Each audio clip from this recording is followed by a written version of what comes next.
tu as un métier où tu es actif. C'est un métier où tu vas vers l'extérieur. Donc, tu es obligé de compenser, de faire des métiers où tu rentres vers l'intérieur. Sinon, tu prends la même dynamique, tu dis je suis une journée dure, j'ai cavalé, je vais cavaler encore plus. Mais arrête, il faut que tu t'arrêtes. C'est pas faux. D'accord ? C'est comme si tu t'achètes une bagnole et tu fais que de l'autoroute. Quand tu arrives en ville, dès au premier feu rouge, tu cales. Parce que ta voiture elle est habituée à tourner à fond. D'accord ? Et c'est pour ça qu'il faut rouler et vite et lentement avec une voiture pour que justement le moteur soit fait et qu'il puisse vivre aussi bien en citadine que sur autoroute. D'accord ?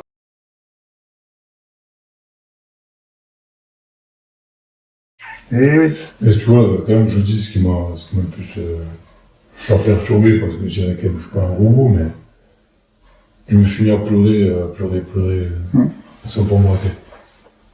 Alors, en fait, c'est pas compliqué. Le pleur comme ça, en abondance, c'est que tout d'un coup, le feu en toi, c'est de l'énergie qui va aller vers l'extérieur, qui va pousser les choses à l'extérieur. Et il s'installe dans la poitrine. Et à ce moment-là, la poitrine, le poumon a une fonction, c'est de refaire descendre les liquides.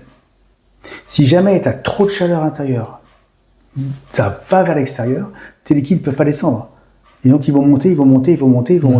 Et comme ça va abonder, en fait, ça attire encore des liquides du bas, ça va monter et puis ça ne descendra pas. Donc il faut que ça sorte.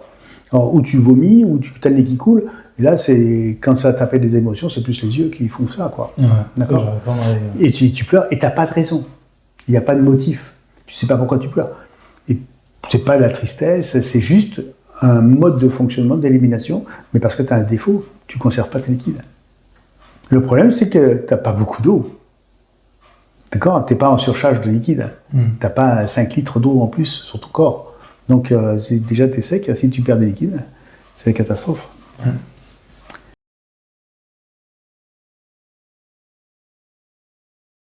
C'est une super expérience. Aujourd'hui, tu ne le vois pas parce que tu es encore dedans.